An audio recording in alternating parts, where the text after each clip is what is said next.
Okay. So, MBA అనేసరికి ఇది fees స్ట్రక్చర్‌కి వచ్చేసరికి కొంచెం హై ఫీజ్ అనే చెప్పుకోవాలి కదా! మరి దీనికి స్కాలర్‌షిప్స్ లాంటివి కానీ, లోన్స్ ప్రొవైడ్ చేయడం కానీ ఏమైనా ఉన్నాయా? గవర్నమెంట్ కూడా చాలా ఇనిషియేటివ్స్ తీసుకుందండి. ఇప్పుడు ఏంటంటే ఎంబీఏలో చదవడానికి ఇప్పుడు టాప్ ఐఎమ్స్లో చదవాలన్నా కానీ అన్నీ ఆల్మోస్ట్ 20+ lakhs ఫీజు ఉంది. అవును. సో ఇప్పుడు ఎస్బీఐ లాంటి బ్యాంక్స్ ఏవైతే ఉన్నాయో వాళ్ళు కొలేటరల్ ఫ్రీ లోన్ ఇస్తున్నారు అనమాట స్టూడెంట్స్కి. సో ఈ టాప్ ఇన్స్టిట్యూట్స్లో వాళ్ళకి సీట్ వస్తే ఆ ఇన్స్టిట్యూట్సే ఆ రెస్పెక్టివ్ ఆ ప్లేస్లో ఉన్న బ్రాంచ్తో టైప్ అయ్యి వాళ్ళు అంటే మనం ఏం ప్రాపర్టీ పేపర్ అది పెట్టక్కర్లేదు కొలెటరల్ ఫ్రీ లోన్ అంటే. సో వాళ్ళు కంప్లీట్ ఫీజ్ అనేది డిస్పర్స్ చేస్తారు అకౌంట్లో. జస్ట్ ఏంటంటే పేరెంట్ గ్యారెంటర్ లాగా ఉండాలి అంతే, కో బారోవర్ లాగా. సో అండ్ ఇంకో అడ్వాంటేజ్ ఏంటంటే వాళ్ళు 2 years ఆ ఎంబీఏ చేస్తున్నప్పుడు ఈఎంఐ కట్టక్కర్లేదు, బెలూన్ పీరియడ్ అంటారు అనమాట.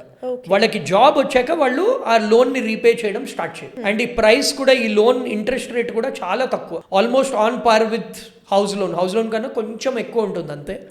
సో ఇలాంటి ఇది గవర్నమెంట్ ప్రొవైడ్ చేసింది. మేము కూడా ఎంబీఏ చేసినప్పుడు ఇలాంటి లోన్స్ తీసుకునే చదివాము. So it helps everybody. So వాళ్ళకి ఏంటంటే ఎవరైతే ఎకనామికలీ వీకర్ ఉన్నారో చూడండి, most of us can't afford 20-25 lakhs ఒకటేసారి. సో అందుకే అందరూ most of the students end up taking these loans. కానీ జనరల్లీ ఏంటి స్టూడెంట్స్ మీరు చెప్పినట్టు ఇలా ఫీజు ఎక్కువ ఉంది అని ఈ ఎంబీఏ ఎగ్జామ్స్ రాయడానికి భయపడతారు. సో మంచి కాలేజ్లో సీట్ వస్తే బ్యాంక్సే కాంటాక్ట్ చేసి స్టూడెంట్స్ని కొలెటరల్ ఫ్రీ లోన్స్ ఇస్తుంది.